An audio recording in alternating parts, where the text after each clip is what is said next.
Bien-aimés en Jésus-Christ, salut et bienvenue à With Nous, notre communauté qui lit la Bible ensemble pour connaître les promesses qu'on a en Jésus-Christ, notre Seigneur, notre Sauveur et notre espérance. Nous continuons avec Marc chapitre 14.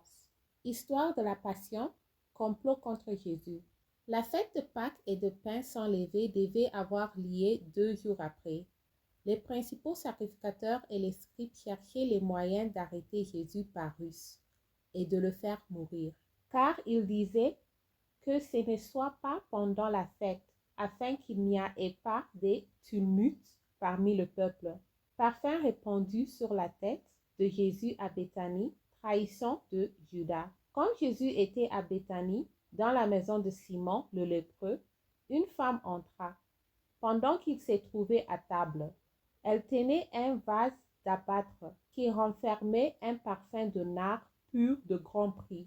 Et ayant rompu le vase, elle répandit le parfum sur la tête de Jésus.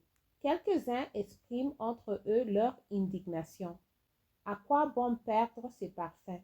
On aurait pu le vendre plus de 300 deniers et le donner aux pauvres. Et ils s'irritaient contre cette femme. Mais Jésus dit, laissez-la. Pourquoi lui faites-vous de la peine?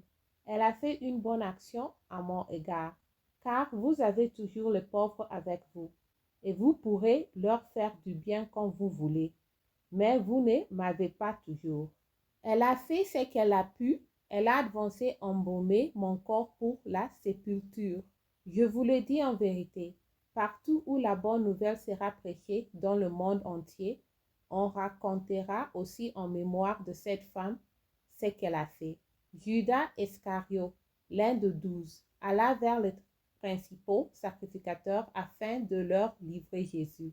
Après l'avoir entendu, ils furent dans la joie et promirent de lui donner de l'argent. Et Judas cherchait une occasion favorable pour le livrer. Célébration de la Pâque et institution de la Sainte Seine. Le premier jour de pain sans levain où l'on immolait la Pâque. Les disciples de Jésus lui dirent, où veux-tu que nous allions te préparer la Pâque? Et il envoya 2 de ses disciples et leur dit, allez à la ville, vous rencontrerez un homme portant une cruche d'eau, suivez-le.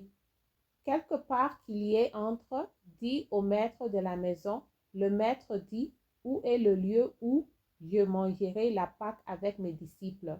Et il vous montrera une grande chambre haute, meublée et toute prête. C'est là que vous nous préparerez la Pâque. Les disciples partirent, arrivèrent à la ville et trouvèrent les choses comme il le leur avait dit. Et ils préparèrent la Pâque. Le soir étant venu, il arriva avec les 12. Pendant qu'il était à table et qu'il mangeait, Jésus dit, je vous le dis en vérité, l'un de vous qui mange avec moi me livrera. Ils commencèrent à s'attrister et à lui dire l'un après l'autre, est-ce moi? Il leur répondit, c'est l'un de 12 qui met avec moi la main dans le plat. Le Fils de l'homme s'en va selon ce qui est écrit de lui. Mais malheur à l'homme par qui le Fils de l'homme est livré. Mieux vaudrait pour cet homme qui ne fût pas né. Pendant qu'il mangeait, Jésus prit du pain, et après avoir rendu grâce, il le rompit et le leur donnait, en disant, prenez ceci est mon corps. Il prit ensuite une coupe, et après avoir rendu grâce, il la leur donna, et ils en burent tout. Et il leur dit, ceci est mon sang, le sang de l'alliance, qui est répandu pour plusieurs.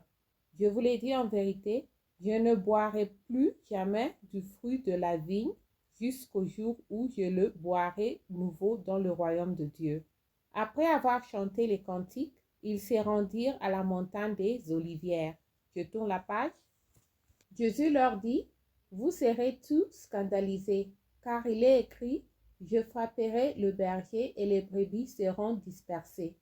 Mais après que je serai ressuscité, je vous précéderai en Galilée. Pierre lui dit, quand tu serais scandalisé, je ne serai pas scandalisé. Et Jésus lui dit, je te le dis en vérité, toi, aujourd'hui, cette nuit même, avant que le coq chante 2 fois, tu me régneras 3 fois.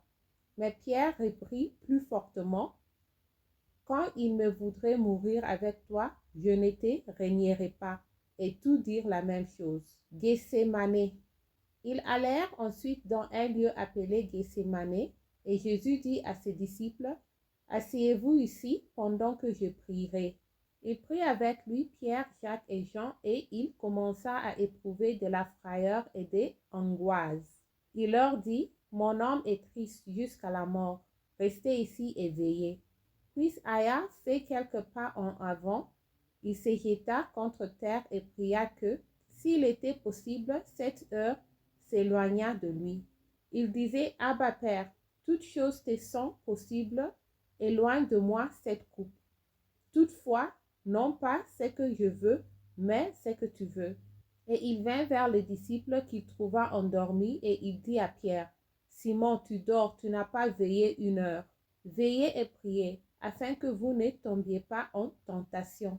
L'esprit est bien disposé, mais la chair est faible. » Il s'éloigna de nouveau et fit la même prière. Il revint et les trouva encore endormis, car leurs heures étaient appesanties. Ils ne surent que lui répondre. Il revint pour la troisième fois et leur dit, « Dormez maintenant et reposez-vous. C'est assez, l'heure est venue. Voici le Fils de l'homme est livré aux mains des pécheurs.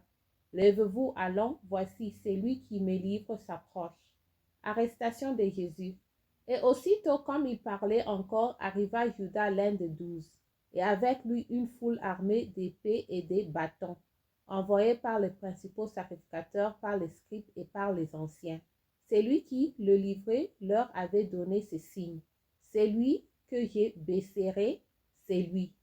Saisissez-le et amenez-le sur moi. » Dès qu'il fut arrivé, il s'approcha de Jésus, disant, « Rabbi », et il le baisa. Alors ces gens mirent la main sur Jésus et le saisirent. Un de ceux qui étaient là tira l'épée, frappa le serviteur du souverain sacrificateur et lui emporta l'oreille. Jésus prenant la parole, leur dit, « Vous êtes venus comme après un brigand, avec des épées et des bâtons, pour vous emparer de moi. J'étais tout le jour parmi vous, enseignant dans le temple, et vous ne m'avez pas saisi. Mais c'est afin que les Écritures soient accomplies. » Alors tous l'abandonnèrent et prirent la fuite. Un jeune homme le suivait, n'ayant sur le corps qu'un drap. On s'est saisi de lui, mais il lâcha son vêtement et se sauva tout nu. Jésus devant le Sanhédrin, présidé par Caïphe, condamnation. Ils amenèrent Jésus chez le souverain sacrificateur, où s'assemblèrent tous les principaux sacrificateurs, les anciens et les scribes. Pierre le suivit de loin jusque dans l'intérieur de la cour du souverain sacrificateur. Il s'assit avec les serviteurs et il s'échauffait près du feu. Les principaux sacrificateurs et tout le Sanhédrin cherchaient un témoignage contre Jésus pour le faire mourir, et ils n'en trouvaient point, car plusieurs rendaient de faux témoignages contre lui. Mais le témoignage ne s'accordonnait pas. Quelques-uns s'élevèrent et portèrent un faux témoignage contre lui, disant, « Nous l'avons entendu dire, je détruirai ces temples faits de mains d'hommes, et en 3 jours, j'en bâtirai un autre qui ne sera pas fait de main d'homme. » Même sur ces points-là, leur témoignage ne s'accordonnait pas. Alors le souverain sacrificateur s'éleva au milieu de l'assemblée, interrogea Jésus et dit, « Ne répondis-tu rien? Qu'est-ce que ces gens déposent contre toi? » Jésus garda le silence et ne répondit rien.